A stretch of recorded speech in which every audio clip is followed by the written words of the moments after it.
Dave. Joe. I listened to that podcast and I was like, I am willing. That sounds really cool. And then Chris Humphrey's hard fouls. Kevin Garnett pushes him straight to the third row. Let's go. My name is Dave. This is Joe. Let's go. This is the Boston Sports Nerds Podcast, the B.S.N Show. Joe, you got anything you want to say before you go? No, we have talked a lot. We have tons of nothing left in the tank. Let's go. Welcome back. This is the 70th episode of the Boston Sports Nerds Podcast, the B.S.N Show. This is the 7th? This is the 7th. I almost stopped right there. It's the 7th episode. We're going back to square one. Every week, Yeah. as the music's ending, Yeah. I always say to myself, I'm just going to come in as the intro. I'm just going to be like, and welcome back to the Boston Sports Nerds Network. I'm your host, Dave, and I'm going to do it. And every week, I just never pull the trigger. Never pull the trigger, huh? Well, you've already given away the... Now I'm going to wait 70 more episodes, and then... I want to say you've told us that before. Yeah, one day I will. I think it was episode 7. You ever seen the Family Guy episode? He was here for like episode 13. Yeah. You ever seen the Family Guy episode where Brian owes Stewie money? Yeah. So then Stewie beats the shit out of him. Oh, my money, man. Yeah. And then he apologizes, and Brian goes, "Don't worry, I'll get you back. I'm just not going to tell you when." Right. Yeah. And then you wait and he just freaks out. That's what I'm going to do with me coming in as the intro. Okay. It's going to happen one time. I'm not going to freak out. I'm not going to freak out. What if you do though? What if I do it and then Aaron's like, "Oh my god, he did it! He did it!" Just get a JR call like, "Bog on! Think of the children. Think about his family. Oh my god, is that Stone Cold Steve Austin's music? Just the glass breaks. You'd have to be like behind the whole board here and everything, so then you could do that. Like, it'd be like, I just rocked the whole table. Jesus. That's actually the third time since I sat down. I've done that. Yep. All right. I guess I'll put a lid on my drink here soon. That's why I haven't opened mine. That would be dope if you were behind the board and it was just like, "Oh, you got nothing left in the tank? Ha ha ha! Let's go!" And it was like, I'd be like, "Oh my god, he did it!" If I just remotely then I would freak out. If I heard Stone Cold's glass break, like if I just somehow could just like remotely do it from my phone, act like I'm texting, and all of a sudden just like you'd have No, to just like, hook to the Bluetooth. that or you just like phone right on the mic. Fucking just fucking really push. I feel like that would give away what I'm doing. Just like the moment I put the mic. Why do you have your phone right on your microphone? What are you doing? Not good. No, I could not just, good podcast. like this. You could do that. I could just you do kinda sit like that a lot. Put my chin in my hands. You do that more than you think. We got a lot. All right, that was the Boston Sports Nerds. Yeah, thanks for tuning in. All right, That was the B.S.N and B.S.N. This is the as Chad struggles to say, the Boston Sports Nerds Network. This is the B.S.N. We got a big week. Boston Celtics win Game 5. Heading to Milwaukee, Game 6. Boston Red Sox lose 3 in a row. Rob Gronkowski's playing for the next 16 games at least, we think. And the 2 best words in sports. Game 7 tonight, which will be happening almost simultaneously as we record. I disagree with that being the 2 best words in sports. What's the 2 best? Tom Brady? No, I don't know what the 2 best are, but Game 7's the best. Yeah, that's awesome if I'm not a fan of one of the teams in the Game 7. If I'm a fan of a team, I want it to be like Game 4 and the series is over. I don't want a Game 7. I want constant sweeps. Okay, so but if you're I want the Pats to win every Super Bowl by 57. Yeah, I want the Red Sox to win every World Series in a 4-game sweep where they never give up a run, and I want the Celtics and the Bruins to just always win. Okay, so if the Patriots do win by that much, the only reason why is because Bill Belichick's not the head coach. Oh, God, wow, shots fired this early. Fired. No, because giant cannons just no, because Belichick likes to just if he's winning, he's winning. Like he doesn't need to front run to prove anything to anybody. And usually, unless it's 2007, then he front runs everyone. Yeah, and he which learned, I wish he would. And he learned from what happened there. Nope, do it. I think if this is Belichick's last year, he should just go out like grave dancing on everyone. Just Brady has no arm after this. Yeah, season. everyone. They beat every team by 65 points. Next year, Brady's Peyton Manning because he can't lift his arm. And Belichick wouldn't even care because he's like, I'm done. I'm gone. I'm out. Josh McDaniels, it's your problem. Yeah. Have fun with Lamar Jackson, bitch. I'm out. If you were a fan of hypothetically like Toronto right now, Toronto Maple Leafs. It's huge. Oh, it's yeah, huge. well, Game 7's awesome Yeah, for you're them. down 3-1. I think also hockey is much different than basketball. Yeah. In the aspect of, in Canada, they love every game. Like there's Right. Yes, they prefer their team to be winning, but at the same time, like the excitement of a Game 7 is insane in hockey. Right. Yeah. Whereas if like Game 7 of a series, it's like, yeah, but how's the series been going? Plays into that. But like also, if you have LeBron James, like he's just going to take over the fucking game. I cannot believe this Bruins series went 7 games. I've been game off, and actually, let's start by going on the Bruins right now Because it's the to me, biggest event. they just seem like My the better dinghy team. is amazing right now. They It's just floating right along. Hey, the Bruins that entire series have seemed like the better team to me. the Boston Bruins get absolutely smoked tonight. With lose Raskin net, 5-1. with Raskin net, it's think? bad, dude. I think They've it's over. they've looked so much better than Toronto the entire series. I don't think there's ever been a game where Toronto looked better than Their them. goalie game. is The last game that Toronto won, I think they put one puck on net and it went in the goal. No, they were up like 4-1, and then Boston came back. Yeah, and then after that, right, it was just like Boston was constantly fucking firing shots at the goal, and then Toronto was like, "We're gonna take one shot," and it went in the goal. Well, all those shots, got you no goals. right. One shot got you a goal. So honestly, it's about the goalie. Yeah, it's about Their goalie is insane right Tuca now. versus. Well, I can't think of I his think name. his name is Anderson. Might be right about that. You did just say he gave up a 4-1 lead, Yeah, so he but they hasn't still been won the game. He hasn't been that great. Right. I granted Tuca gave up Tuca's 5. been worse. Yeah. So- Tuca's been much worse. I think this game is not even close. I think the Bruins are done. Rick Nash has given Right. you absolutely nothing. So I think the series has been game 1. Obviously, this will go towards what Joe's saying. They beat the shit out of him. The Game first 1 is two, right? 5-1. right, Game 2, 7-3. right. Why? Which Why? you're front running. Right. Your 30 goal scorers that are all on the same line showed up. Yeah, Game 3, 4-2. they lose. Yep. Right. Then they went Game 4, they win 3-1. Yeah. Then 4-3. Then 3-1. Yeah. You have to get more than a goal. Yeah. Right. You have to get ahead. You can't let them come back. Right. You can't let them into it. Your goalie has to not let up goals. Can I see that real quick? I just want to recap. So they were up 3-1 at one point? They were up 3-1. Yes. Yeah. Bruins blew. It's 3-1. also Toronto. And Toronto hasn't won a series since 2004. That's tough. Yeah, they were up 3-1, and yeah, they've scored. This has got to be in Boston then. This one's in Yeah, Boston. this one's in yeah. Boston tonight. Yeah, it As was. we're recording it, they're playing tonight. I think Dave's right. I think it's an absolute blowout. I just think he has the teams wrong. I think the problem I think have, you get a repeat. I think you get a repeat of the first of probably the second game. Maybe. I mean, hopefully. Where it's I'm like not rooting against them. Rask gives up 3, but Boston scores, 17. Right. I also think the fact that the Toronto's a little bit more spread out their talent. Because I think their first 3 lines, each line has a 30-goal scorer. Whereas if the Bruins, they're all 30-goal scorers on the first line. You have Rick Nash on the second line. Rick Nash limped into the postseason, had to come back during the postseason because he was hurt in the regular season. Right. And they're not playing Donato tonight. Right. Why don't they just spread out their 30-goal scorers? Because those guys play really good together. If they're on point, you score 7 goals in a night. Yeah, I don't know. It's Anderson. Yeah, Anderson's the goalie. He's playing nuts. He's playing great. He's playing enough to stop 30-goal scorers. Yeah. But he wasn't, so something turned. Because he was playing bad. Right. Well, maybe he's just standing on his head. He just started standing on his head, Joe. That's all that is. I just want to ask you a hockey question. Yeah. Dave Portnoy pitched this idea for overtime hockey that I think I'm in love with. Yep.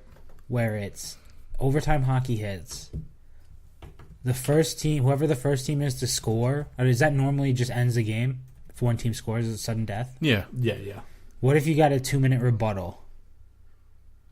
That'd be cool. The other team gets a 2-minute rebuttal. So you get 2 minutes to try and score a goal and tie it back up. So it would kind of be like when college gets into that. Yeah. Like So they would, you get a chance 100% they'd pull their goalie, right? Mm-hmm. Unless, all you do is just send Chara like screaming at the frickin' goalie.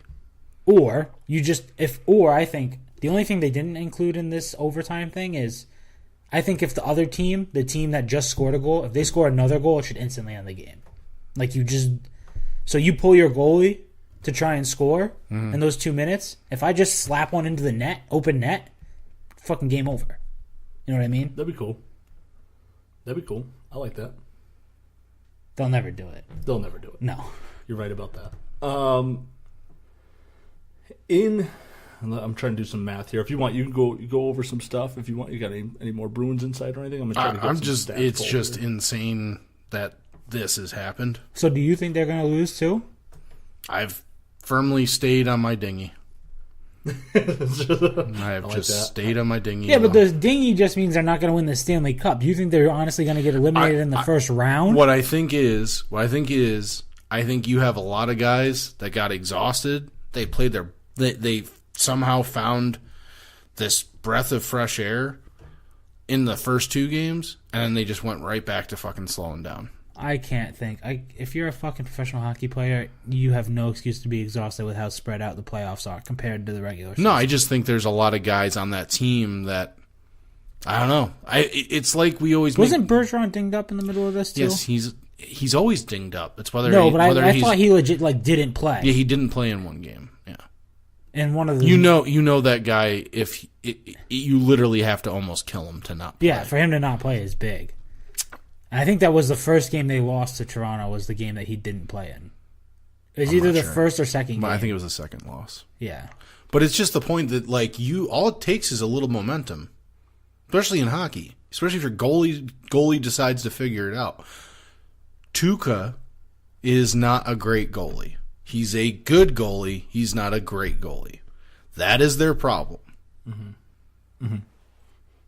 They've been scoring enough all season long for him, and they are scoring goals even in their losses. Obviously, there's one. They only scored 1 goal. You got to score more than 1 goal to win the game, because he's not giving you enough. He's going to give up more than a goal. I feel like the scores you just read off, Tuukka Rask hasn't played that bad.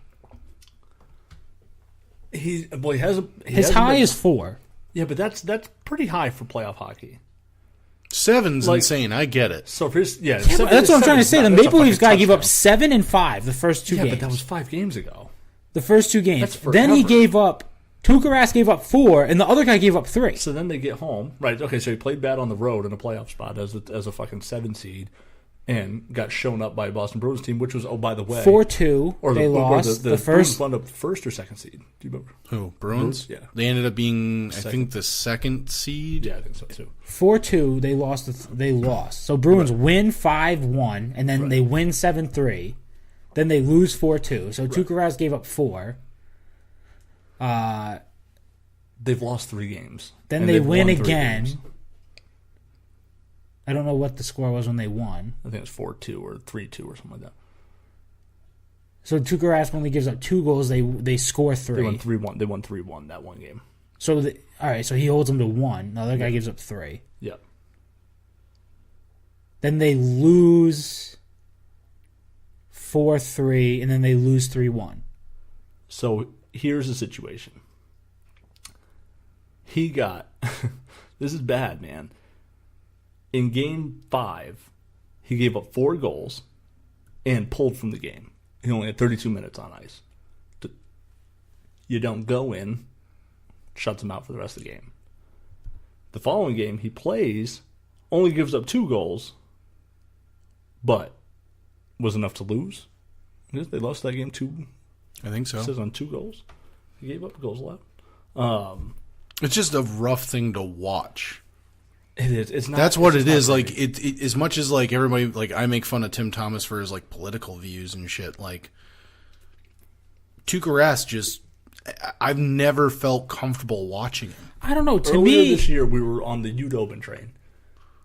I don't think he's a great goalie either. Don't get me wrong. I just think he's He's a great, 2 goalie. Yeah, I think he's a really good backup goalie. Yeah. Right. Yeah. To me, though, the obvious thing in this series, just looking at the scores, is if you score 3 goals with Tuukka Rask, you win the game.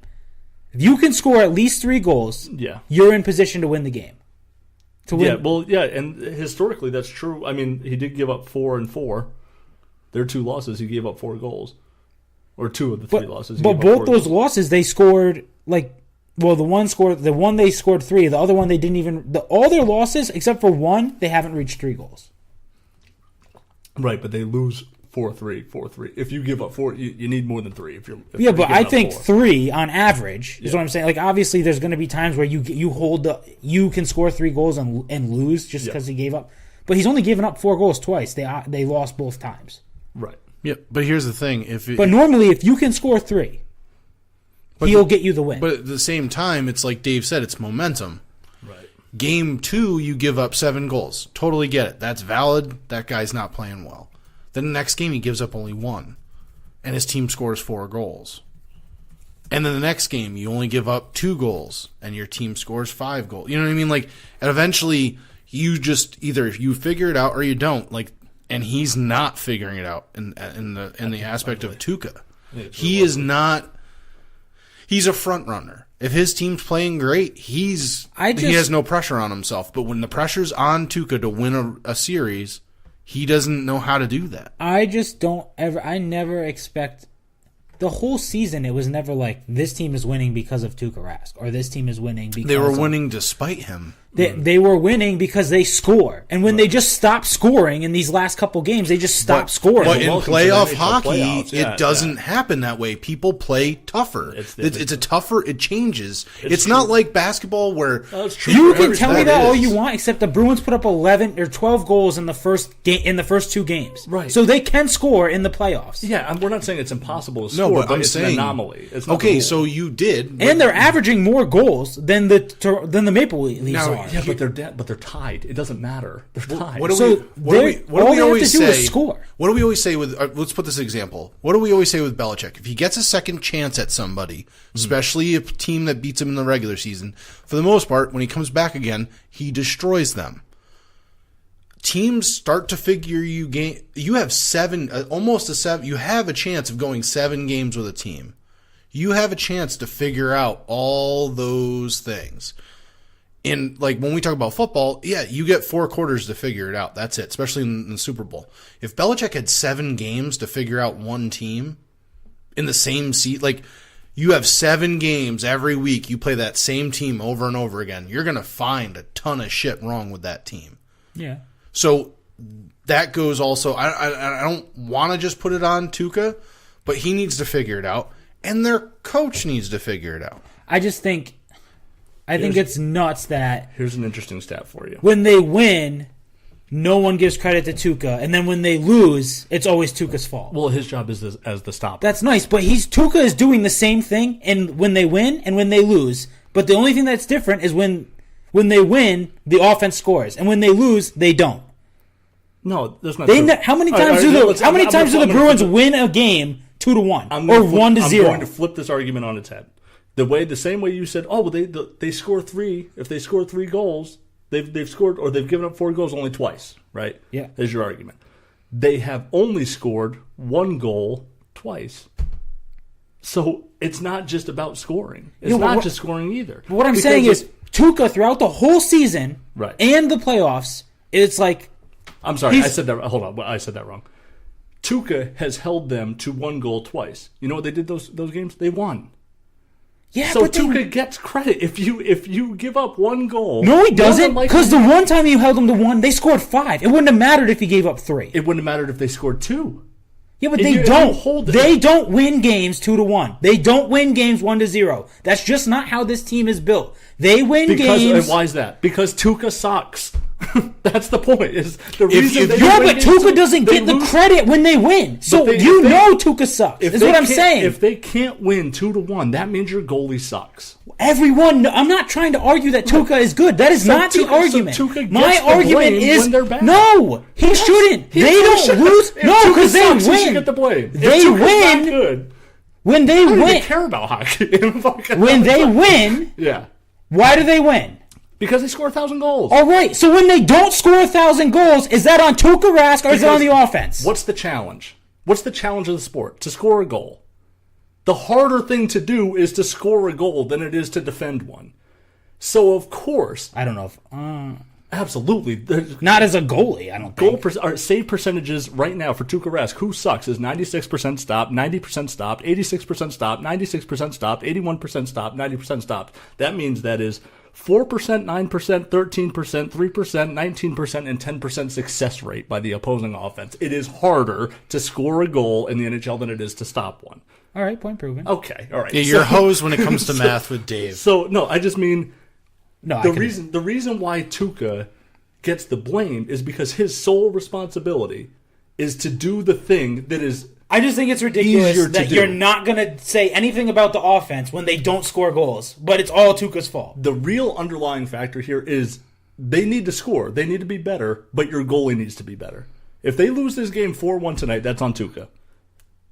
If they lose you cannot only score one goal and win the game. Yeah, but you can't give up 4. I would agree to you. It would be on Tuukka if they lose 2-1. If they lose 4-1 and the goalie was Tim Thomas, it was Tim Thomas's fault. If they lose 4-1, it's the offense's fault. I'm sorry, but it is. You cannot score. You know who your goalie is. You know you cannot score one goal and win this game. That's the harder thing to do. I don't care. You know as a hockey player that you cannot score one goal and win this game. That's tearing the basic ideology of the challenge of hockey completely in half and then expecting the exact opposite. You can't win this game and only score one goal. Of course they can't only score one goal. You could when you had Tim Thomas. Yeah, because Tim Thomas was a better goalie. All right, but you always knew you had Tuukka Rask. Right, but Tuukka is to blame. If we all know Tuukka sucks, if Tuukka said we all we can do it on 3. You guys ready? 1, 2, 3. Tuukka sucks. Yes, we all fucking get it. Now, if you know that, sure, the pressure's on the offense to score more. That is the wildly more difficult thing to do. So you know what's better is if Tuukka played on his fucking head. But now you just want a guy to be Superman who's not Superman. Because he's done it at times. No, he hasn't. The reason they're the 2 seed is not because of Tuukka Rask. It is because this series they won games where he only gave up one goddamn goal. So what did they score in those games? They scored 5 and 3. But what I'm saying one of those they only scored 3 goals. Yeah, they only scored 3 goals. And what I'm saying I'd be willing to bet that they had a 3-0 lead and a 4-1 lead by the time before that, like a 4-0 lead and a 3-0 lead irrelevant. Before Tuukka ever gave up a goal. It doesn't even matter. If you listen to what Aaron said, that absolutely matters because Tuukka is good when he has a cushion. As a front runner, sure, but it's because the other team can't. They can't. When you have a cushion, you can relax a little and you feel better. Here's the other thing. If he gives up an early goal, which we've watched in games where he gives up that early quick goal, the first game gave up an early goal. Your offense doesn't go out there and well, I just saw lightning. That's gonna be fun. Let's hope power doesn't cut out. Yeah, let's prepare for that. All right, but but like if you're a team that all of a sudden your goalie gives up the easy fucking goal, which is some of these goals, as much as you're saying it's not just his fault, some of these goals that he's given up, there are fucking limp-wristed shots that he's just given up. He's just putting himself out of position. Now, whether that's he's not comfortable enough with his defensive players, that's a team thing. Mm-hmm. But at the same time, you've played with the same guys for how long? You played with them when they scored fucking 7 goals. You should know where they're going to be. So if you know how we always talk about how massive Chara is, you know where he's physically going to be. His playing style has not changed since you became the starting goalie. So you should understand where he's going to be and be in the right position. He's out of position constantly. That's true. Right. And giving up easy goals. I just find it really odd. Not odd, but interesting that you say, oh, in those 2 games, they scored 7 and 5. But when the fact that Tuukka Rask held them to 1 goal twice and won both those games, one being a different game where they only scored 3 goals, your 2 examples make your point so you can jump up and down. But Tuukka has also played really well in 2 of their 3 wins so far and only given up 1 goal. So that is equally as important to me. Giving up one goal as a goalie is more important. I think that's the outlier, though. I don't think them scoring 7 is an outlier. I think Tuukka giving up 1 goal is an outlier. But they both happened twice. So their first. I'm talking about as for the season. Right. Okay. Then, if you look at the entire body of Bruins' work this year, they're a better offense than goalie. Right. Tuukka Rask giving up, holding the other team to 1 goal, or the Bruins scoring 7, or like more than 4, let's say. Right. Tuukka Rask holding them to 1 goal is the outlier. I agree with that. Yeah. That's true. Yeah, no, because they're a better offense. I'm just willing to admit that I know going into this that Tuukka Rask isn't a good goalie, and I don't think the offense should skate if they score 1 goal this game. Right. And they will, because everyone will go, Tuukka Rask gave up 3 goals in the final. Well, yeah. Well, if it's 3, that's what I'm saying. If they lose 2-1, shame on the offense. I don't think Tuukka did a bad job by giving up 2. But if it's 5-2, 5-1, if they don't reach 3 goals, what if they reach 3 goals? Then it's on Tuukka. Okay, all right. If they don't reach 3 goals, right, it's on the offense. You have to score 3. If it's 5-1, that's not on the offense.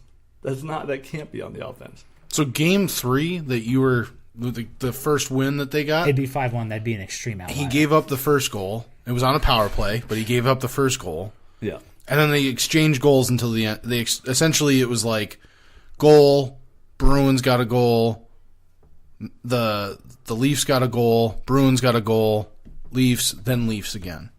So they were getting goals and setting them up to kind of get ahead or get back into the game, and he just kept giving them up. Then obviously, game 5. In the first game, he gave up the first 2 goals. Then the Bruins scored a goal. Then he gave up 2 more again, and then they scored 2 more goals to get it to 4-3. So he gets scored on much faster than the Bruins are scoring. But at the same time, you have to block that. Like, I get it, your team's not scoring those goals, but you don't have to give up 3 before they get 1. Right. Yeah, I would agree if he was a good goalie, but I know what Tuukka Rask is, so I think if. So what? So your argument is you don't want to blame just Tuukka just because. It depends on how the game goes, but I hear a lot of hate for Tuukka and not a lot of. Because he's one of the highest paid goalies in the league, and after Tim Thomas, he was anointed the best goalie on the team. You've had goalie prospects like a guy. Subban that ended up in Las Vegas. He's not the starter there because they ended up. Yeah, they also tried Subban and he was awful. But at the same time, so was Tuukka when he first started, and they still went with him. Right. You can't just say a guy at 20 years old or 22 years old getting called up to the NHL when you've been playing in Finland. They gave him a shot, and he's played well at times. But when the heat's on, it's not regular season. He can play very well. It's the postseason that he does not play well in. Right. He has some terrible Game 7 numbers. I can't find those isolated. But where he, I think on average in Game 7s, he allows more than 3.5 goals per game. If he gives up less than 3 goals and they lose, I don't want to hear anything about Tuukka Rask. If they give up less than 3 and they lose, I would agree with you that the offense. But you will, is what I'm saying. If he gives up 2, people if he gave up 2 goals, and they lost 2-1, people will be like, Tuukka Rask is the worst. Yeah, of course, yeah, no, yeah. And to me, that's not. That's crazy. I get that. I just mean if it's what I think it's going to be tonight, and it's fucking 5-1, Bruins get blown out. That's a Tuukka. I still don't think he'll give up more than 4. I think it's going to be he'll give up. If they lose, it's because he gave up 4 goals. 4. So, which is that your score prediction for tonight before it's starting here? About to get face off. I think it's going to be 4-2 Boston. 4-2 Boston. What do you got? I think it's going to be 3-1. 3-1 Leafs. I got 5-1 Leafs. I think it's going to be a nightmare. Aaron picked the Leafs. I'm all set. Boston wins. Yeah. Nice. Boston pick should be good to go. Nice. I was the one that was really confident in them at the beginning of the season. Yeah. I said at the beginning of the series, I said 5-1. Right. I thought it was going to be a five game series. Yeah. Nice. Yeah. Aaron picked the Leafs. That does feel good for Boston fans out there, but Aaron does have quite the track record. And I think when we double up, it's a real good success rate for Boston. Yeah, I think you guys both picked Atlanta. Right. Yeah, I think there's a 1,000% batting average for double ups. So we'll see what happens. Someone call my bookie. Law of averages. Balance this thing out. Let's see what happens. Someone call my bookie. Put it all on Boston. What about Marcus Smart last night? Did you hear about the first time he took any contact was in pregame? He had the coaches out there smacking him. Really? To see if it was going to hurt. And he's like, it didn't feel bad, so we went with it. That's awesome. That dude is an instant game changer. I was 1,000% on the Marcus Smart is just Yeah. Like, he doesn't matter. Mm-hmm. He's just a good defender. That guy does everything. No, he's still bad on offense. Can't shoot. He's still a terrible offensive player. Yeah. He can play offense. He just can't shoot. He's really good if he can get to the basket. Yeah, he cuts. Yeah. He cuts in layups better than Rozier. Rozier's a really bad layup artist. Because Marcus Smart came back. If Marcus Smart doesn't come back 100%, I think the Celtics lose this series. Yeah. I think. Do you think they would have won last night without him? Nope. See, I think they would have. Nope. I think they would lose this series. Yeah. Because the two games the 2 games I watched them lose, I watched the Bucks just completely do whatever the fuck they wanted to them. Mm-hmm. Yeah. And Boston does not have the scoring to keep up with any team that has any kind of offense. They need to limit the other team. Mm-hmm. They'll win with defense. Right. And they just when fucking Jabari Parker is just like a non-factor in the first 2 games and then just completely decimates your team for the next 2. Yeah. Because you don't have Marcus Smart to put in the game, so you're just switching with fucking Shane Larkin onto Jabari Parker. Right. It's like game over. Game over. He's going to score every time. That, and there's also a couple like cliches in basketball where benches play better at home than on the road. And young guys play better at home than on the road, and both teams are wildly young. Jabari Parker's in his 3rd year. Yeah. You know what I mean? So he gets the benefactor of both. But do you think I think that Boston will go into Milwaukee and win this next game? I think they will now that Marcus Smart is back. Do you think if Marcus Smart wasn't there that they would do it? I think it would go 7, and I don't know how much I would love their chances. Like if Marcus Smart didn't play last night, I think they win. I have no reason to think they wouldn't win at home because they look good at home. Yeah. And I don't think they would look great there without him. I think it could be a competitive game, but then you'd have to go to Game 7, and then Lord knows. The one thing I've noticed, just because I haven't got a chance to watch a lot of the games, but when you look at it, when Horford gets his numbers, they play really well. They play really well. That's true, yeah. So what was the comment that I made last week? Why can't he just perform? Right. You get, let's throw the fucking money out of it. You're a how many time All-Star? 5-time All-Star. Right. Play like one. Right. I think he's had a really good series.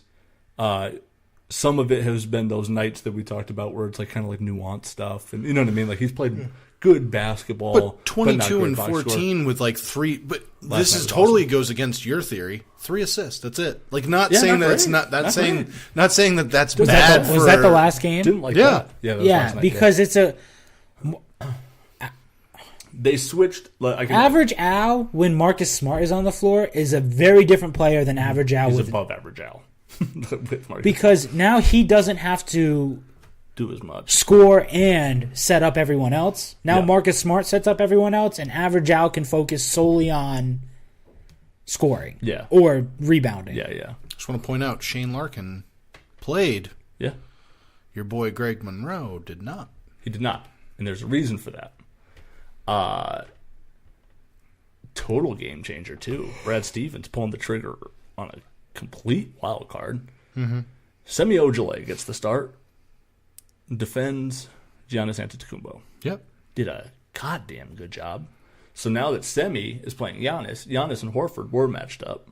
They put Horford at the 5 on Thon Maker or whoever else they have at the 5. They rotate some guys in. But Henson, if he's playing, I don't think Henson's back.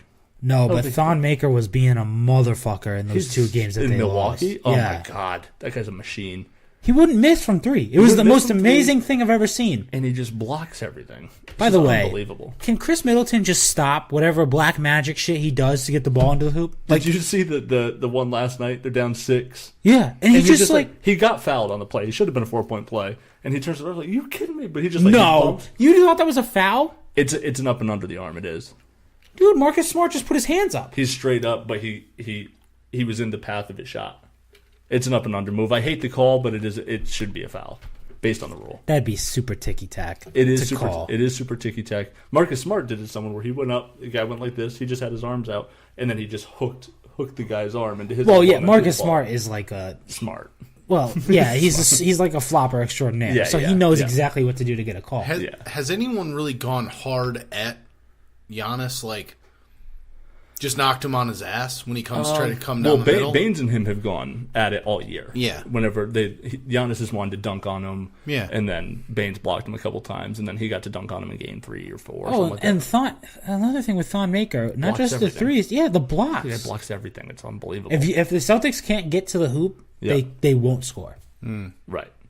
Their scoring comes from driving. Yeah. Because they have Jalen can shoot, Tatum can shoot. Yeah. Tatum's he brings out the do-it-yourself kit and just Rozier's been very cold since the first two games. Yeah. I love how I think smart, he might have had an okay game. He played good last night. Yeah, he played pretty well. I love how smart Boston Celtics fans are. They're so engaged and they're so in tune with everything basketball. The Celtics fans. It's obviously Boston's not a basketball city anymore. It's mostly Patriots and Bruins or whatever. But the fans of the Celtics are such good fans. Where Eric Bledsoe, Terry Rozier get into a little shoving match, and instantly Drew Bledsoe, and they started calling him Drew Bledsoe. And I was like, based on the one accidental remark by Terry Rozier a week ago, whatever, and that's it. You're now Drew Bledsoe forever. Mm-hmm. You know what I mean? Yeah, and that's it. And I loved it. I was like, that's so quick and so you have to be paying attention to get to do that. Should do his face on a shirt and just say, "What up, Drew? What up, Drew? Yeah, what up, Drew?" And you just not a bad shirt idea. Just take a picture of Drew Bledsoe and just superimpose Eric Bledsoe's face into it. That's what I'm saying. It's an 11 Patriots jersey, just with Eric Bledsoe. I was gonna say if he wore number 11, oh man, done. Yeah, that'd be done. Or Drew Bledsoe Milwaukee Bucks uniform Eric Bledsoe Milwaukee Bucks uniform with a Drew Bledsoe face on it. With a Drew Bledsoe face on it. But after getting blown out by the Patriots with the eye dark, the eye black, just running down his face from crying. Oh man, that or with a wine bottle, Walla Walla Washington. It was a great game. I'm pumped for Game 6. I believe they play either tomorrow or Friday. I think they play the night of the draft. Well, so that would be tomorrow. 3 days. So which is the dumbest thing ever. The first round. The night of the first round. Should be tomorrow. Can we talk about that for 1 minute? I know we kind of hit on it. Absolutely. That is the dumbest thing ever, to not have it on a fucking weekend when I can actually watch it. Real dumb. Well, it's just the first round. And then what about Friday? Is the second round. Okay. And then Saturday. What do you do Friday night? Saturday is it Friday 2 and 3? No, I think it's just the second round, and then Saturday is 3 through 7. How stupid! It might be. You might be right. It might be 2 and 3, and then it's 4 through 7. I thought it is. But, But how stupid! I remember when it was literally 1 through 3 on Saturday, 4 through 7 on Sunday. That's how I think it should be. But beautiful. You don't get. Oh, me and John used to get a I'd sit down and watch it. Yeah, go over his house. You don't get primetime views. Right? Yeah. What do you mean? It's the NFL. They're the highest watched sport. It's harder, they make the most money. It's harder to get Saturday people's eyes on a Saturday than it is on a Thursday primetime. I'll tell you what. I used to go to football practice, and I'd get home just before the draft would start, take my shower, get my pizza ready, sit down. I like pizza, and just start watching the draft. How about this? Does the draft start at 8? 8. That's the thing that sucks too. That's fucking insane. Once again, when it ends. What I'm saying, you do it on a Friday night or a Saturday morning. Yeah, you start it Saturday at 3 o'clock. Right. Yep. I'm like they used to do. Yeah, I don't even mind a Friday at 5. Yes, and you do rounds 1 and 2. Yeah, and then you go 3, 4, 5, 6, 7 all Saturday. Fucking 10 in the morning, I don't mind. I don't mind if it's Friday at 8 o'clock. Right, and I don't have to be to work tomorrow. And that's your prime. That's your round 1, and then you just do 2 through 7 over the weekend. Fucking Pats would be at 31 or 32 or 28 or something like that. Stay up for that. You'd be up till midnight. But they traded out. You're like, fuck this. just cut that. Why didn't I just call him directly? That a lot. Unbelievable. Rashawn Evans should be an interesting Thursday night. That's my pick for the Pats. Rashawn Evans. Linebacker. I like it. Alabama. Okay. Him and the running back from Alabama have been hanging out with a lot of Patriot players lately. I mean, there's a big time Alabama connection with the Pats, so. Oh, no. You know what it was? It wasn't the Alabama. It was the Georgia linebacker and running back. Oh, I would love Roquan Smith. I would love him so much if he came to the Pats, but he's going to be gone long before. So let me ask you a question. The Pats pick, unless they trade the farm to move up to like 6. What if they trade Gronk?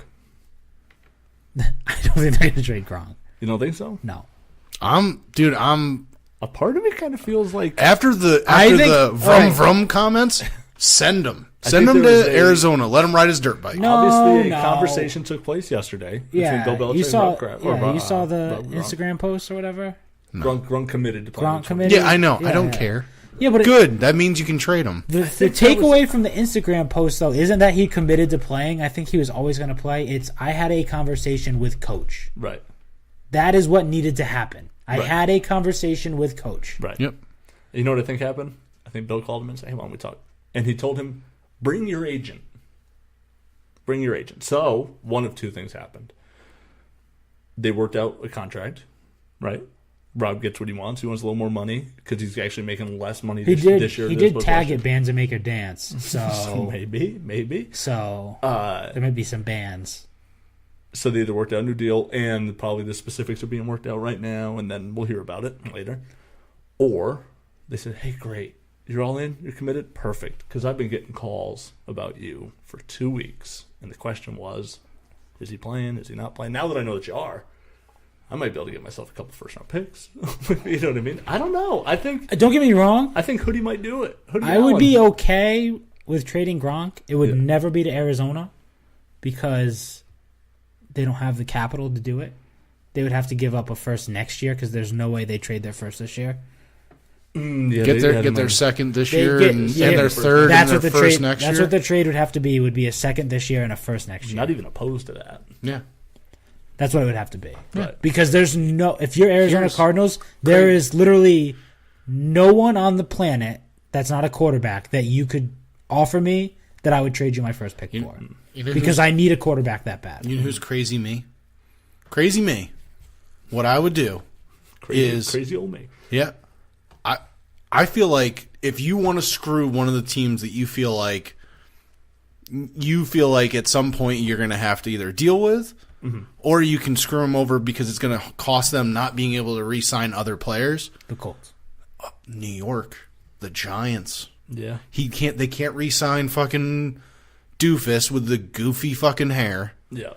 That can't keep OBGYN. That can't keep himself on the field because he just wants the pap smear. Yeah. You know what I mean? Like, get somebody, trade it to trade. Obviously, you're not going to get the second pick. Like, we get that. Like, you're not the second or whatever pick that the Giants hold. I understand that. Yeah.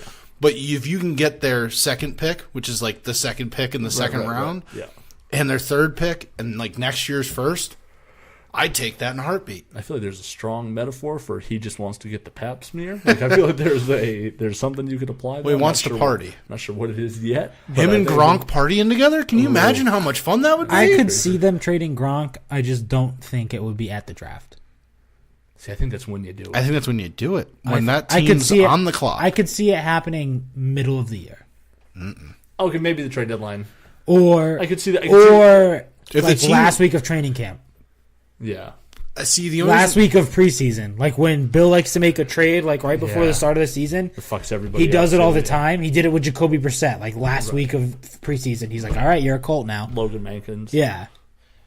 Yeah, but Isn't that Rodney Harrison too? No, not Rodney Harrison. Lloyd Malloy last week. They cut him. Yeah, they cut him. Oh yeah, they cut him. Right. No, but I also think when you're trading him at that point, two things have to be happening. One, either your team, he got hurt and you don't need him, or you are losing that bad that you don't think this season's worth sacrificing or letting him go. You have a nice young rookie tight end that you just drafted in, I don't know, the second or third round this year, and you saw what you saw out of him in preseason, and then you said, all right, we're going to roll with that, and we're going to trade Gronk to blah blah some other team. Right. The Lions. I'm not opposed to that logic. But Matt both you guys are Patricia. right. Matt Patricia, here's Gronk. Yeah, here's Gronk. Have Go fun. ahead. Yeah, go nuts. Didn't they just I re-sign think- their tight end? Yeah. No, Ebron is gone. Ebert's gone. Did he go? I think I think so. that I don't know. I Okay. think Anyway. so. Good. I think the benefit of trading Gronk at all is this draft where you replace the holes that you have.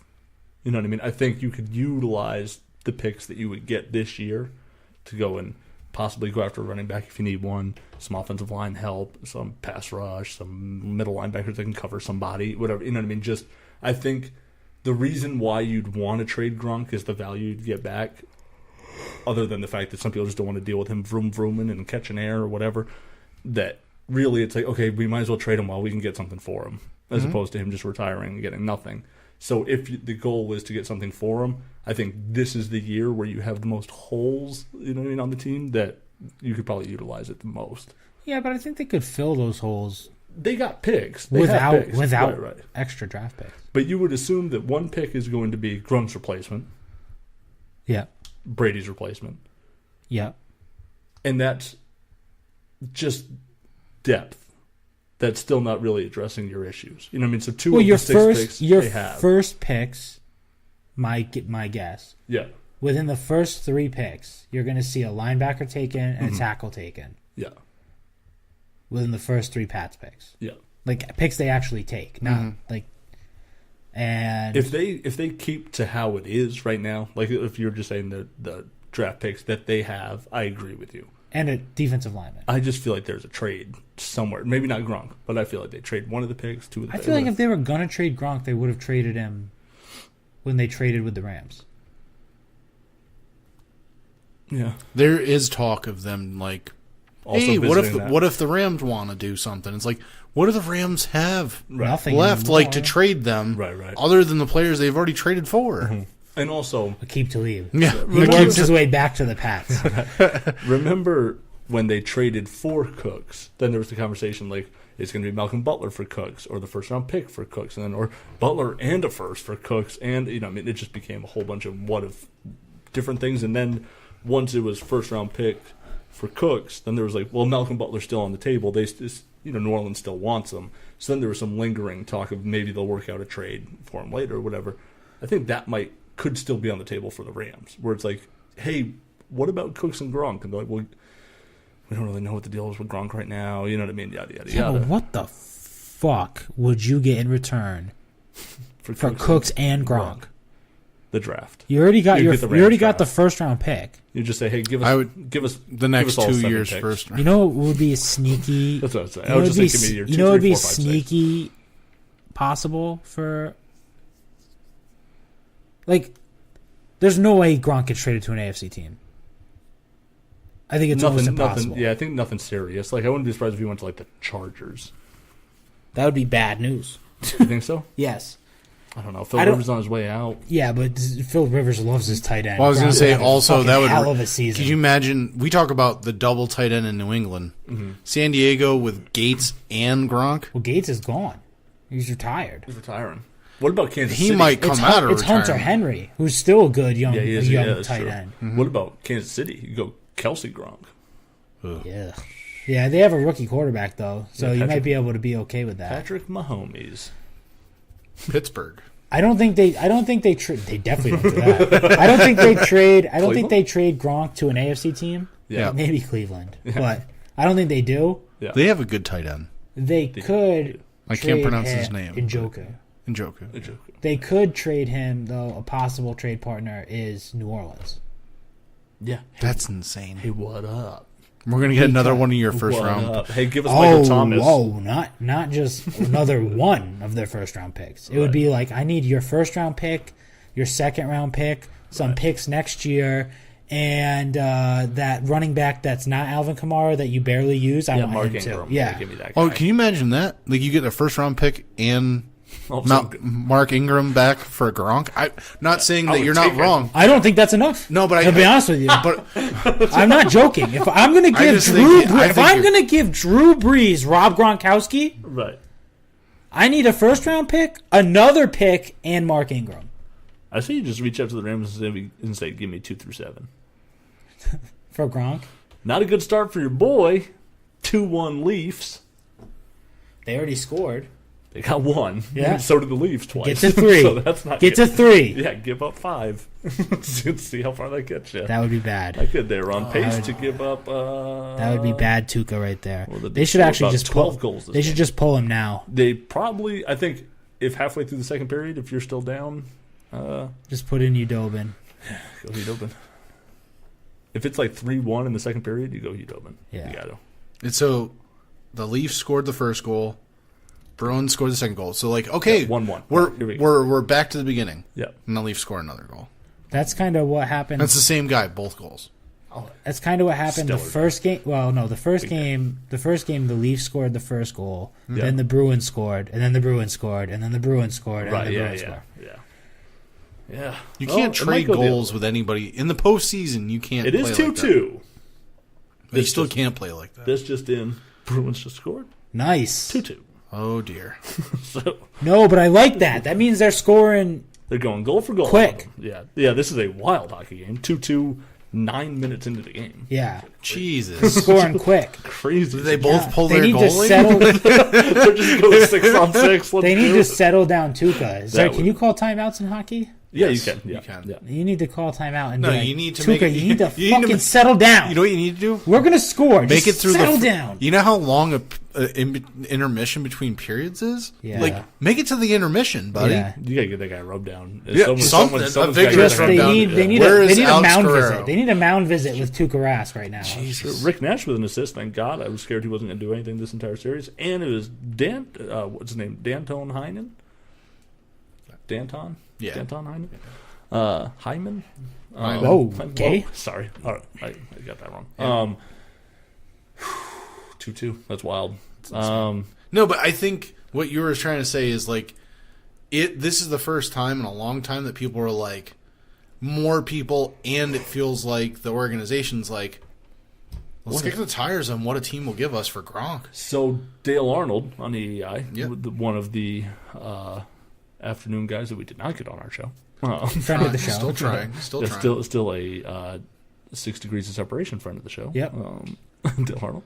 Like a 2 degree. 2 degrees. Yeah, right. Say, There's 1 degree right in between us. friend of a Two-thirds. friend. Friend of a friend, Two-thirds. Dale Arnold. friend of a friend, 2/3 Dale Arnold. of a show. He put up a little poll on Twitter yesterday. It said if the Patriots were to trade Rob Gronkowski, there it is. Hashtag Miller time. it's drinking time. It's got an M on it. So. It's got an M. That's true. See? Look at that. He put up a poll that said if the Patriots were to trade Rob Gronkowski, who side would you take? Team Gronk or Team Belichick? 73% of people said Team Belichick, which is probably in Bill we trust mantra group. I think but I it's also think there's a lot of people that are like, yeah, Gronk, fuck all the way off. I think- like, just go somewhere. I think if you conducted when was that poll? This was yesterday. Because I feel like if you conducted that poll prior to the Vroom Vroom video, Yeah. it's a smaller percentage. Yes. I think Team Belichick still wins, Yeah. but it's a smaller percentage. After the 60 something instead of 70 something. Yeah. Especially if you did that poll, like, I don't know, 5 days after the Super Bowl, Yeah, it would be a lot of Team Gronk. Team Gronk, right. Because a lot of people were just like, fucking Bill, yeah, with this pissing fucking everyone Malcolm Butler off, thing. Yeah. not sitting, not playing fucking Malcolm Butler. Right.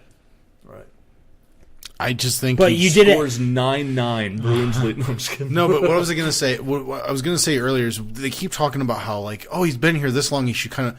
You've been in the. Like, there's no.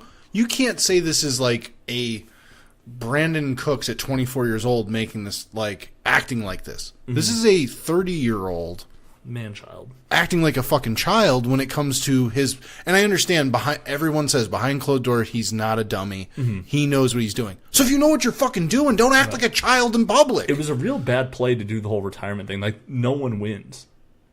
No one wins that deal. And I think the Vroom Vroom press conference was just Gronk trying to be funny and being tone deaf. Yeah, I think, totally tone deaf and trying to do what he was paid to do that day. well, You know what also, I mean? yeah, Like, because he you know, was doing it for Monster. I Right, get right, it. It was yeah. the whole thing. He's sponsored I by don't them. want to do a Patriots conversation Yeah. here. I'm going to make this all about dirt biking because that's what I'm here for. Yeah, You know what and I I mean? get it, but you're 10 feet away from the coach's office, and you're Yeah. doing that kind of comments? Right.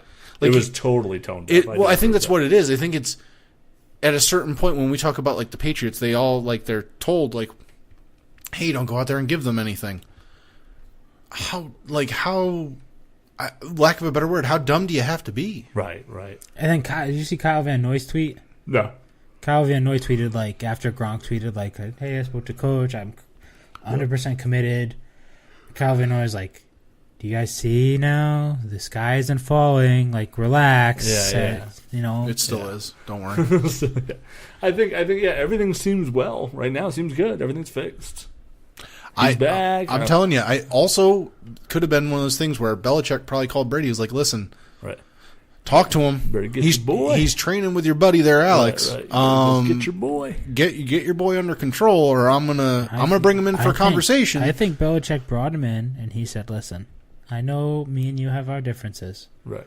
Just put up with me for one more year, and then I'm done. And then it's." You're Josh's problem, to be honest with you. I could give a fuck what you do. Just give me one more year. Just one more fucking year. See, but that's the other thing, though. I feel why Drew Rosenhaus? I think having the agent there is important. I just think, in my head... I think you're right about the deal. Yeah, I think you're right. I think also him never really... I think there's a lot of it is like... That's the one thing we've said, like... He made the stupid comment of saying, like, I don't know if I want to keep playing like this. I have health issues and da-da-da-da. He opened it up. Then he just never commented again. Right. And he's now, like, then he, like, kind of doubled down and just, like, I'm not going to answer whether I'm coming back. Are you going to be at OTS? Fuck 'em. No. Yeah. Why not? You know I what? got to see how much air I catch today. Yeah. You know what? I'm thinking this through. Great. I'm thinking this through.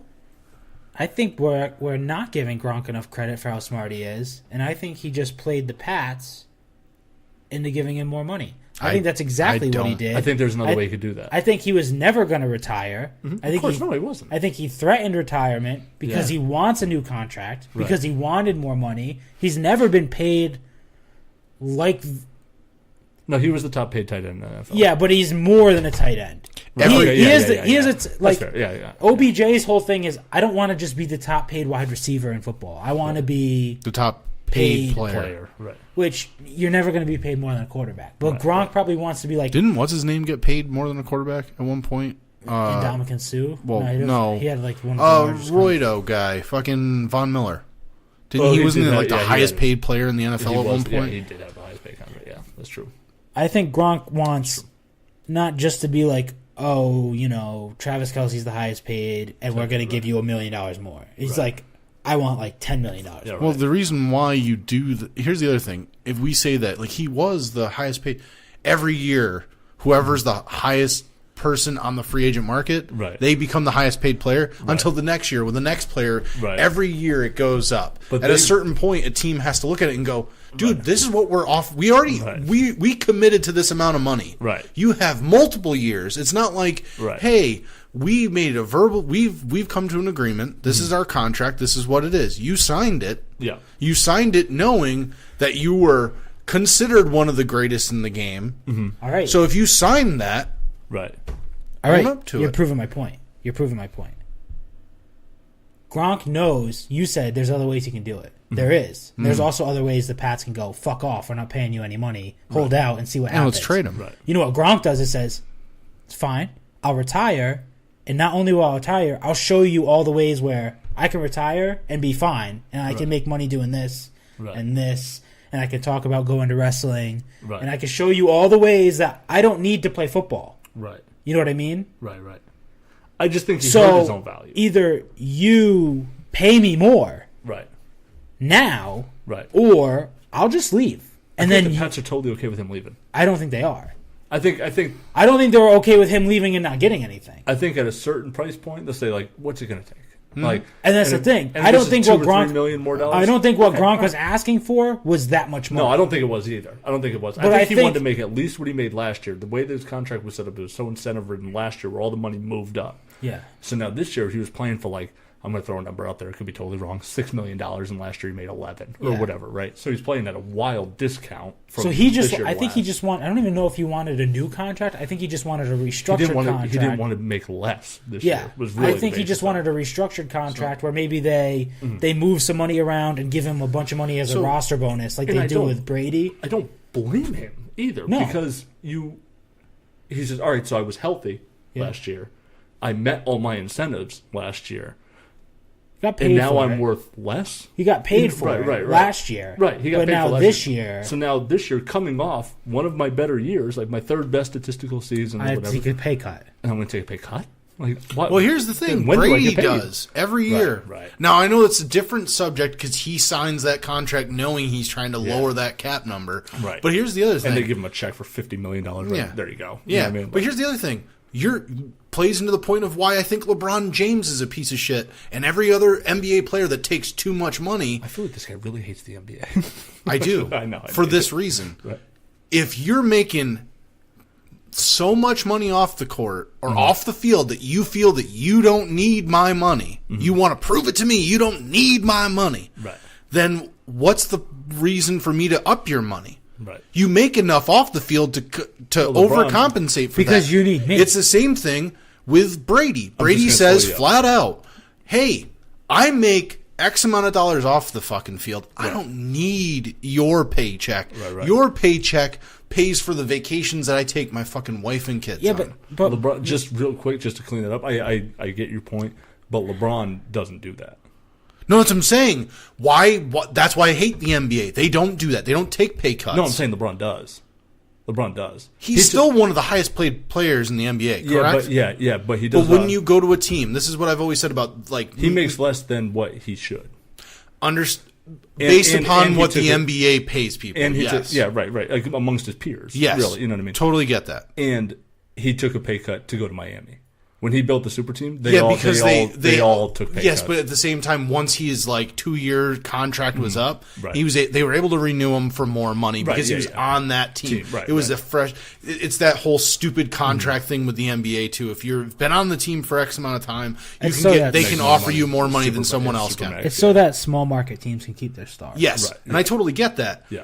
But that's my point is in professional sports, and this is why I think a guy like people forget about a guy like a Barry Sanders that was like the team literally was like, "You're our franchise," Right. and he's like, "I'm retiring," and they were like, "We will give you everything," and he's like, "It is not worth it to stay here and lose, and be the highest paid motherfucker alive." Right. Should be the same way as the opposite effect on like a Gronkowski, where it's like, I've never spent a dime of the money that I've made playing in the do NFL. it for free. Let's win bowls. Yeah, Let's do it. Just like his total mentality, meathead mentality. Right. I make enough money doing this stuff off the field. I've never spent a dime of the money that the Patriots have paid me. So if that's your fucking philosophy, Right.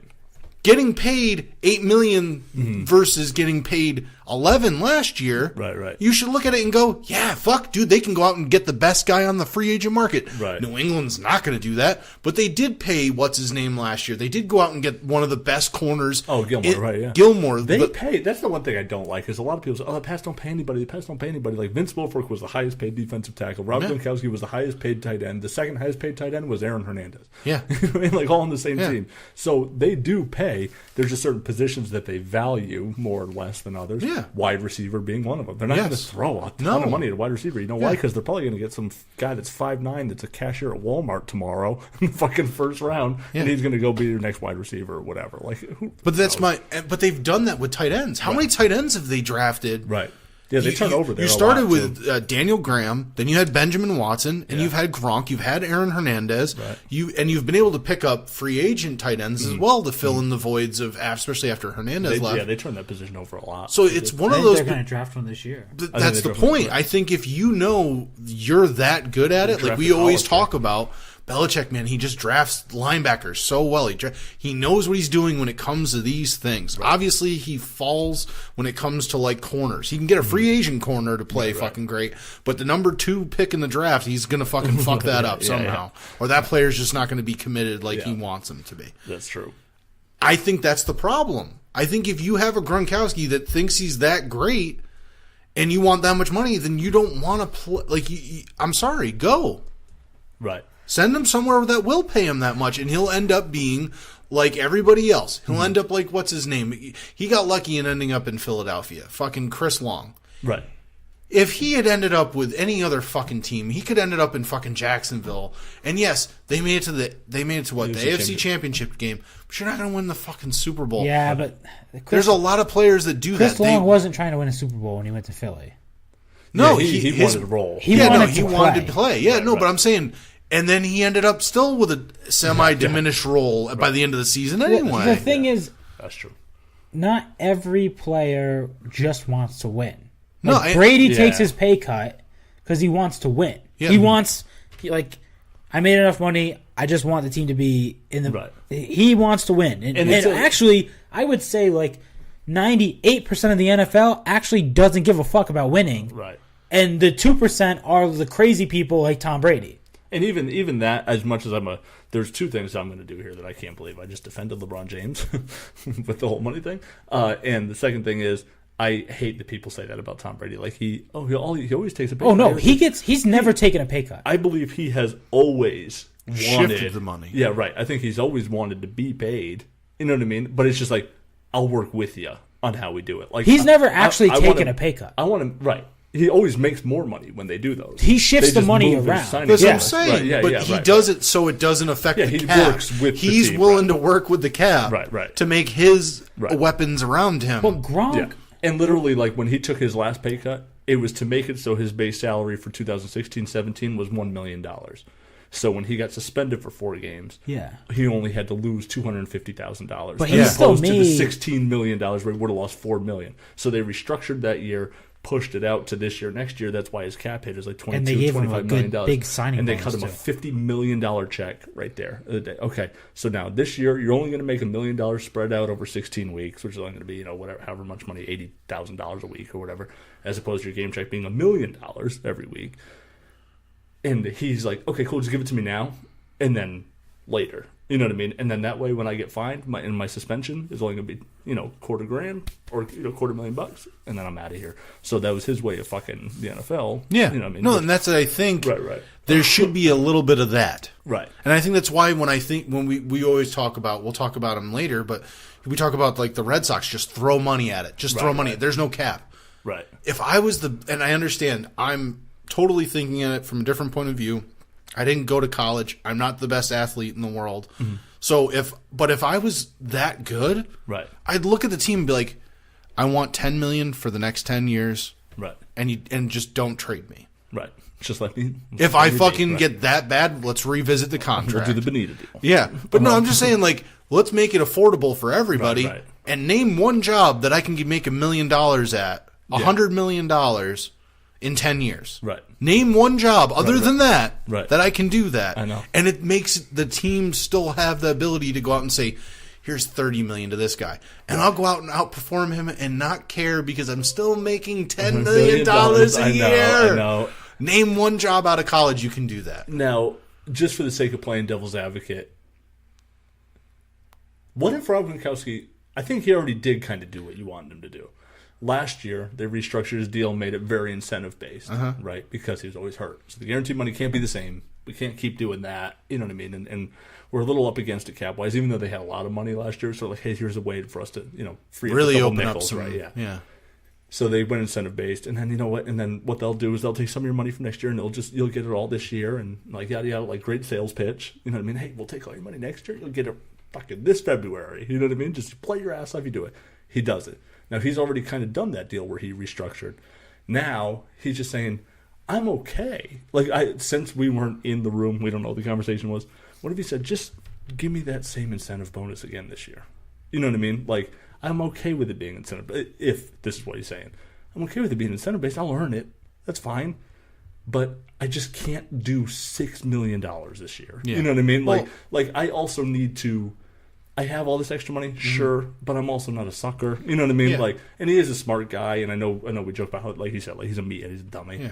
But he's a smart guy. What if he's saying, I want to help you too, but I also need to help myself here a little, so can you work with me? Well, and if also, that's it, then I'm like, okay. Yeah, but here's also the other part of it, is the narrative that's been, same thing with Brady is, well, not so much with Brady, because he always says that he'd rather win than have fun. Right. But lately. But that's been the narrative this whole offseason is nobody's having fun in fucking Foxborough anymore. And Giselle said that he just wants to have fun. There you go. Right. So here's the other point to Gronk. But if you have, like, they had, recently they had Rob Ninkovich. Yeah. On EI. And they asked, then he talked about it. He goes, I love hearing a player come out and say, yeah, I got my ring and I just want to have fun now. Mm-hmm. And he looked at him and he goes, why do you play the game then? Right. He goes, isn't the point to play the game to win? Right. Like, he goes, if you want to have fun, go play a pickup game. Right. Go down to the local gym and exercise if that's what you want. Like, that's what you having fun and exercising is what you want. Right. Go do that. But if you want to win, you have to fucking just come in and play the game. Yeah. How hard is that? And I think it's that also goes back to the point of, like, it's why teams like a Pittsburgh and everything, it's when you look at some of their players, you always consider them like lunch pail guys. Mm-hmm. He just shows up and goes to work. Yeah. He's underpaid and he's underutilized. He's just the nobody else in the league could see this coming out of him. Right. It's that kind of mentality of a guy like that. That's like when you say to him, "You don't tell me you need to get paid more or this and that so you can go here and have fun." Right. Go have fun. Yeah. Be fucking 0-16. That's true. Go do it. Yeah, that's true. I think I agree. I agree with you when you say, like, I don't need a lot of money. I've always thought, like, if I hit the lotto, I'd build like a $300,000 house somewhere and then spend my money on fun things. You know what I mean? Or start a business or something. Right. So I'm fine. I think that came second. The whole idea of, like, I'll make $10 million over 10 years and be happy. I 100% agree with that. I would be perfectly fine making $10 million a year. Mm-hmm. Never hear me complain ever. Right. Unless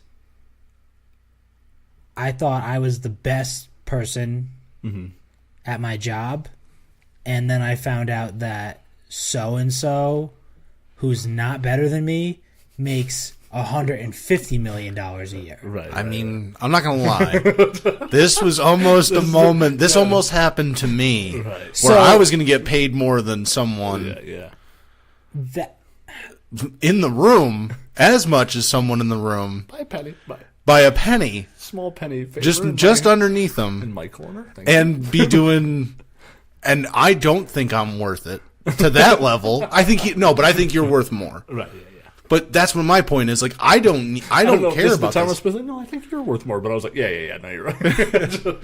But that's the point. Like, I get what you're saying. Like, the narrative of, hey, if you are the best and you see somebody else getting paid way more than you and you do more than them, you should be compensated for that guy, right? Yes. But at the same time, we talk about that guy that gets paid a ton of money. Mm-hmm. It's also like OBGYN there. That motherfucker. He's going to get paid tons of money. By the time he's done playing football, he'll be broke. Nobody gives a shit about him because he's still a fucking idiot. Rob Gronkowski has Dunkin' Donuts. He has all these things. He has the stuff like wrestling off the field that he can actually translate into so much more. It's like with LeBron. LeBron keeps talking. LeBron keeps talking about how he's going to be the first billionaire player. He might be already. Right. Yeah. I think his Nike deal is actually worth $1 billion.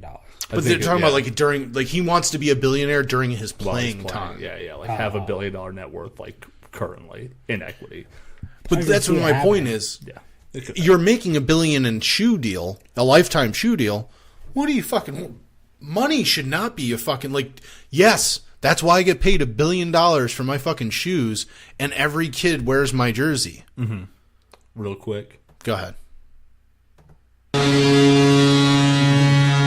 scored? It's 3-2. They hit your three. They hit your 3 mark. They shouldn't lose. Bergeron scored with 37 end of the first. End of the first. Yeah. Especially if they score one more. Yeah, they score one more. They actually need to get, just for me to feel safe, they need to score more than 4. To be honest with you. Now, what if they lose this game 6-5? Well, then it's all on 2K. That's on 2K. Yeah, that's 100% on 2K. Tough. But I'm saying, I'm confident in the numbers I crunched earlier in this podcast that if they score one more goal, right, They'll at least send this thing to overtime. They'll make a game of it. Yeah.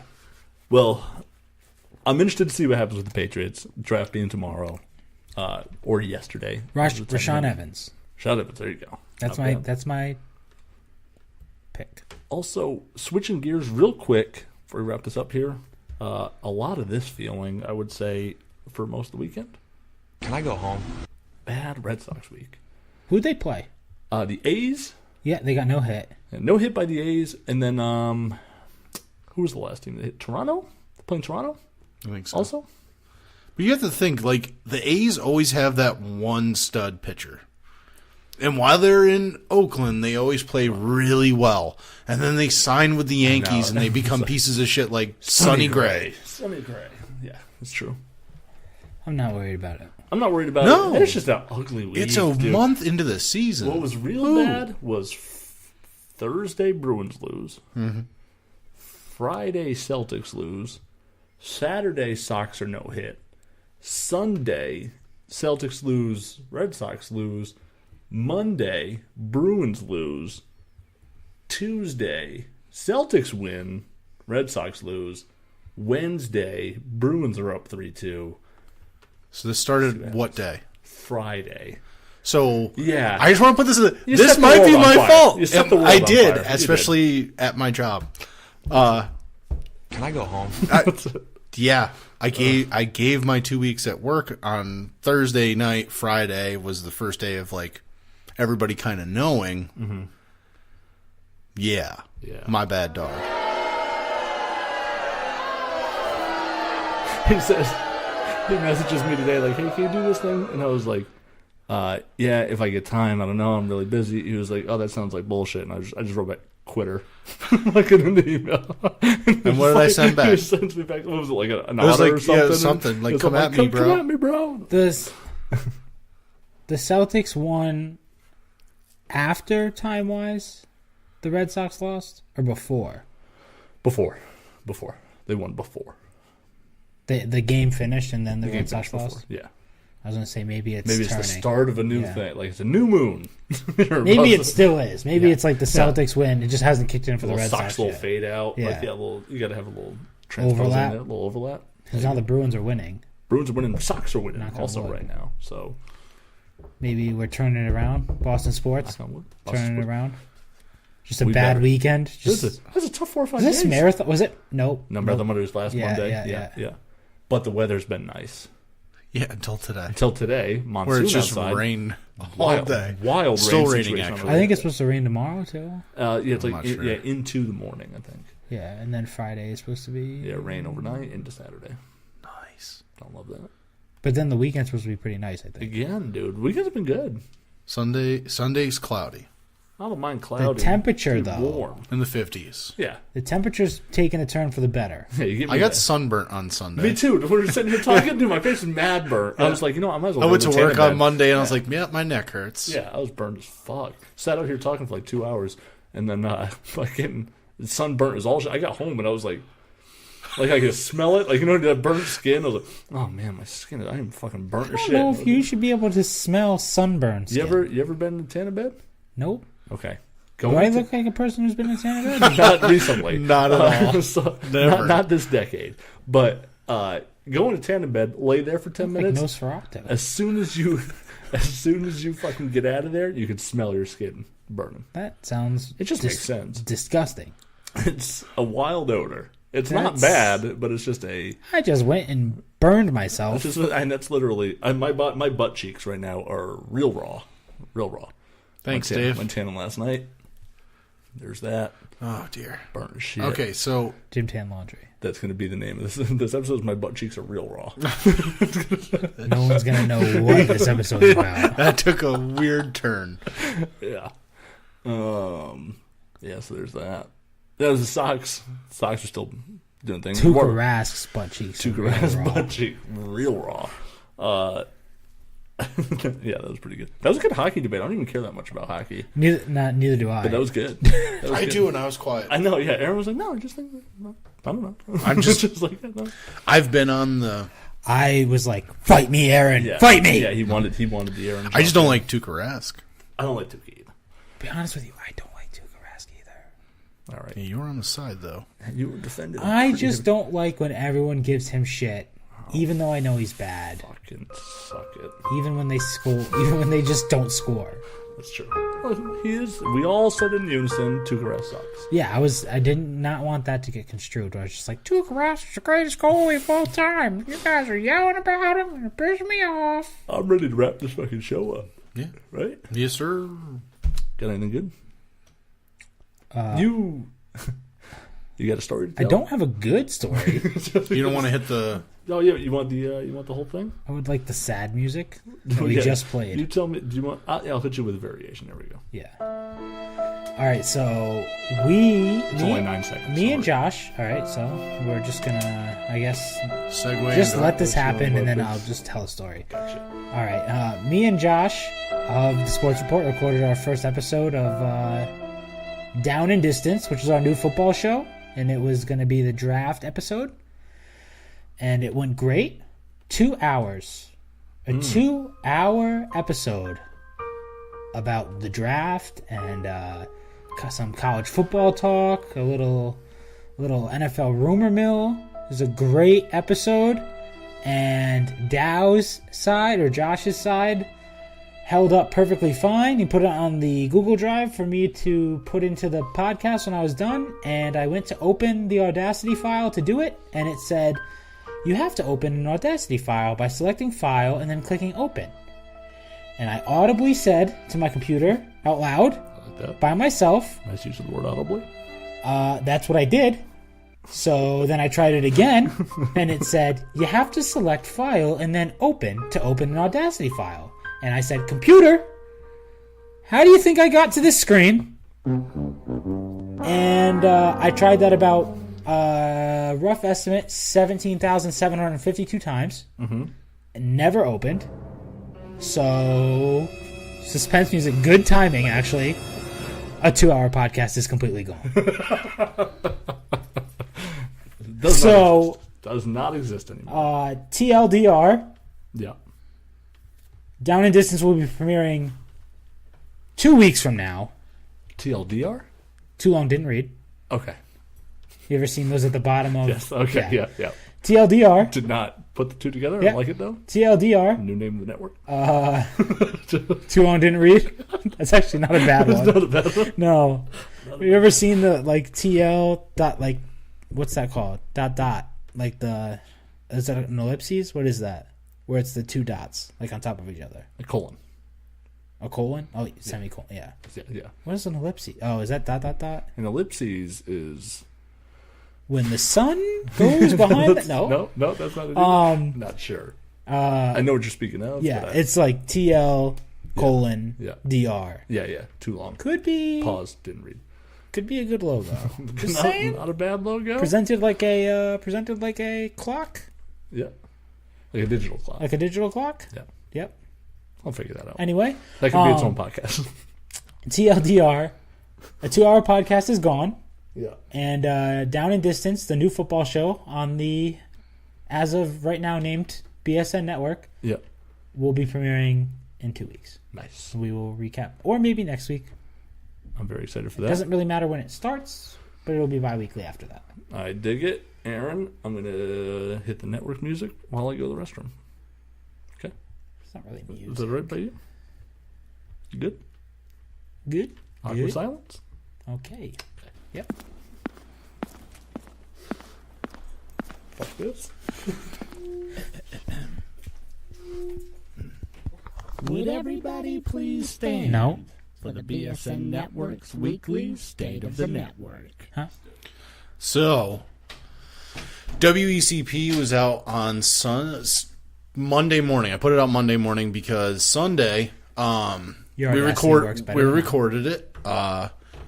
We had Steve Christina from the new and improved Super Retro Throwback Review Audio Files version 2.0. He came on. We had if Dave doesn't mess with me, I get it in one shot. That's a hell of a reading you just did right there. Yeah, I got no reading. I know. That was off the top of the noggin. That's a hell of a job you just did right there. It was painful. When Dave's looking at me, it's very painful. Luckily, he's not here. Are you talking about when you have to say that? Or Yes. just in general, No. when Dave looks at you, it's painful? No. That's a whole nother feeling. No, but so we had him on. We had a great conversation about kind of like what happened at WrestleMania, what we think's going to happen now that they've had the Superstar shakeup. Jerry went and saw Raw. So we had a good time. Crazy news about fucking CPAP. So CPAP Actually has a CPAP. This is... No. No? Has to be rushed to the hospital Middle of the show? because he's having issues breathing. Not during the show, over the week on Saturday. Has to go to the hospital, and then his doctor proceeds to tell him, you need to go get a fucking CPAP machine because you're not breathing correctly in your sleep. So CPAP is officially CPAP Joe, no matter what he does with his life. Somewhat not as funny now. No, because it's an but it's actual serious crazy. medical condition. So But I was letting Joe know about CPAP. Oh yeah, Just being officially like all over the place CPAP Joe. he is now totally bought in. are we going in to his talk about character. how we predicted the future I Just with that nickname? what's really funny was Aaron met him one time and was really, really concerned about his breathing. And I heard the story about how he confronted him, kind of like, "You okay? Like, you all right?" I just want to know, like, have you looked into this because you're like Jerry has one of those machines. Yeah, Says it's changed his life when it comes to breathing at night right, and feels like he gets a full night's sleep. right. You look like you haven't, like, it doesn't look like he's like tired all the time. He just looks like he can't walk more than 10 feet Just without doesn't being know out what of he's- breath doesn't know because what he he's just missing. like his breathing is Are very. you supposed to be very able to rough. walk more than 10 feet without being out of breath? I mean, you're That's supposed It's a to. real wild challenge. I don't know about that. But I'm surrounded by underachievers. I don't know if I can even walk 6 feet without being out of But breath. it's I'm just out of breath 10 words into this podcast. so I was just super nervous about it. yeah, Mentioned it to him like, "Hey man, did you ever like have you had a sleep test?" right. Not to be the not trying piece to of be shit. a-hole here. Yeah, Yeah. not to make fun of you. Right. Now it's just like Well, we did call him CPAP Joe. we for called him like- It kind of CPAP. turned into it was a making fun of him, joke kinda, because he was just like just kind of brushing it off. right. And then no, now he's just it's a wildly heavy breather. Yeah. and that's where it became funny. It was like, hey, I don't know if there's something wrong with him or not, but that guy breathes heavy. Well, then as he almost fuck. died. So is Now the joke he's still like- funny now? To me, he's not twice dead. as funny? there's I know a couple guys on the network that would find it real funny, and it's me, and maybe me. No. I think it's real funny. So on Raw this week, Yeah, CPAP Joe. they made a joke about Vern Troyer dying. yeah, Wait, what? Oh yeah. yeah. They They were actually like did? they made a joke about On one of the Raw? guys. Yeah. So they had the beginning of the show was the tribute to Bruno. Right. Bruno San Martino passed away last week. Yeah.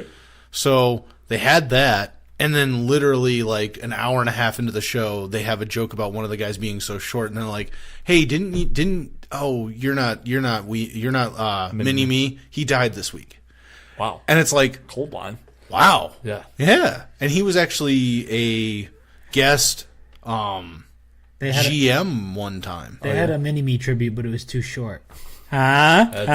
That's close. See the joke I it's did pretty- there? Steve made a joke. One kind of like that. Yeah, Yeah, Steve's joke was, what was it? He said, "Oh, Vern Troyer died this weekend, but his death was on short notice." And I was like, "Oh, that's You hate to see a life cut short.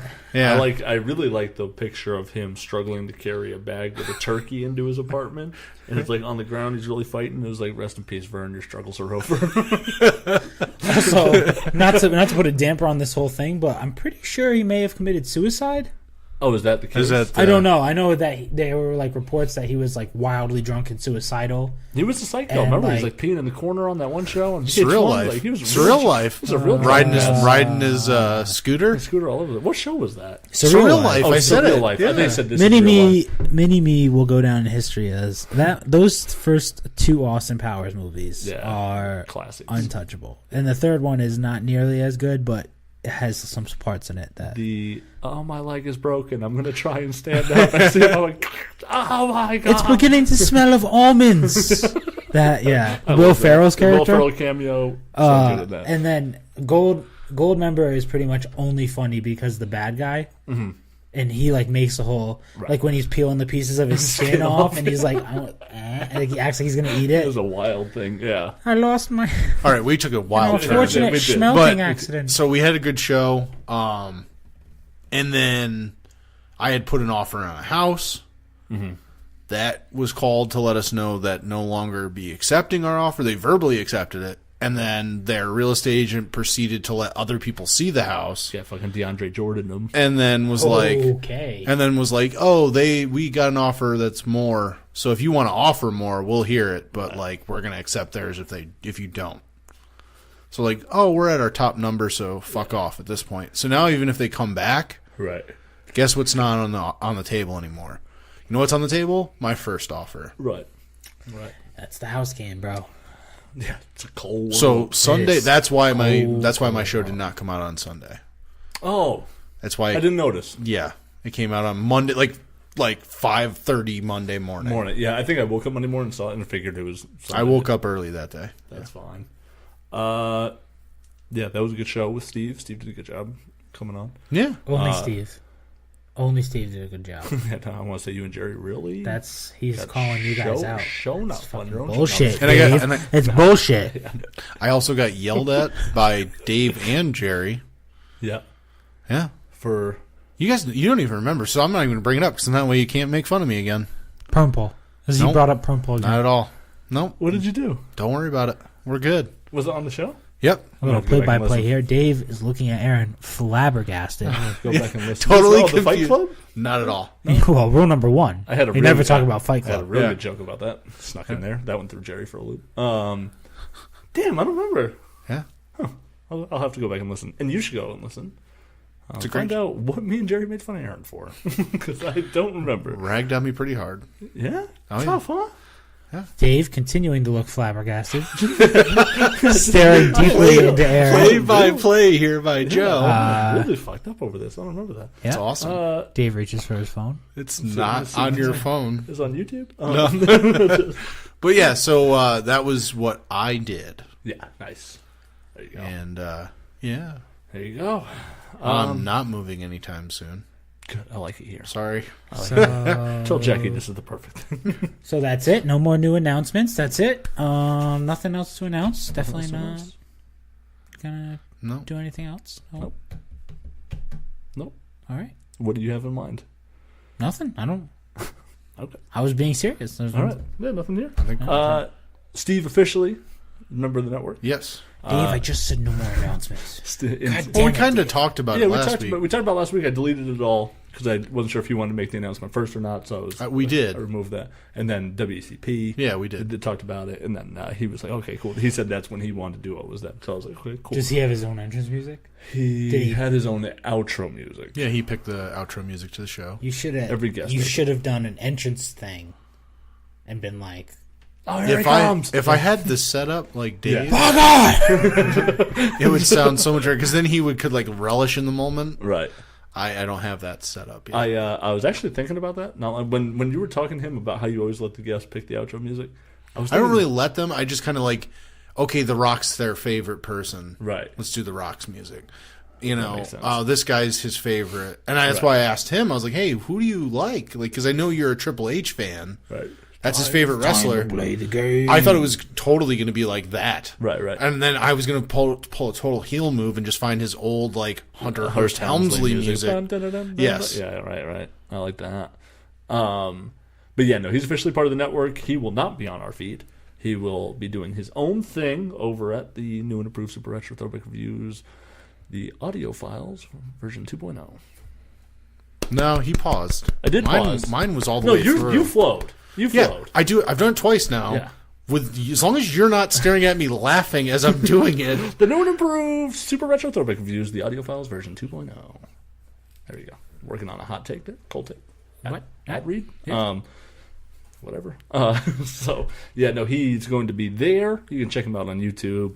All his different things, Super Retro. His links are part of our in the description below. So they'll be in the description below. So his Facebook, his website, his everything. People are listening to this podcast right now just looking down. Yeah, just look below. Where is this description? Right. It is. The links are somewhere beneath you. So just look down. What? And you'll be good. What? No, Why? That's a real YouTube move. I Under just did my right chair? There. That's a real YouTuber thing. Like, oh, just check the comment section below. Like, and you like point to them where it. Yeah, right. But for a podcast, they'll be in the description section. Little do you know, I have my screen tilted sideways, so even when you do that on YouTube, Psycho move. You're just pointing. Don't do that. You're pointing at my dashboard. Yeah, just pointing on, straight dog. down. Come on. You don't turn your phone sideways? I do, but it's still below. No, because you take up the whole screen, so now you're just pointing down. You're just but- pointing at my countertop. If you minimalize that screen If I did, but I don't. and sideways, the comments would be below. Yep, but at the time of you saying that, they aren't there. So turn it up, go below. Next video, which will be like a month from now because we got Munch Pack Mondays booked for the next fucking month, and then Fast Food Fridays video will be coming out today, same day as this. So there's that. Taco Bell nachos, $1 nachos. Quesalupa? No, the new nacho thing they got, the beef nachos for $1. Check that You out. got to get the egg taco. The breakfast thing. Yeah. Looks real good. Yeah, it's like That looks real it's good. an egg that's It's also an egg. a taco. It's a taco. It's- It looks really, really good. Also, never pass Taco Bell at a time where they're serving breakfast. I used to. Before the one that was in New London burned down. Before it burned to the ground, Yeah. I used to. And where I am now, I get off before Taco Bell in Norwich. So, not gonna Well, happen. you're gonna have to make a. Not gonna happen, dog. God damn it, Dave! You run a YouTube channel. Just go out of your way. Not gonna happen, dog. Just remember, my butt cheeks are real raw. Dave, looking at Aaron, flabbergasted. Real raw.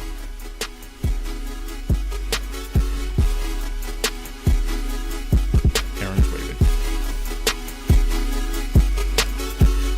Oh, real quick, before we leave, definitely go check out WCP. And just, even if you don't listen to the episode, go listen to the last 5 seconds. Steve is waving.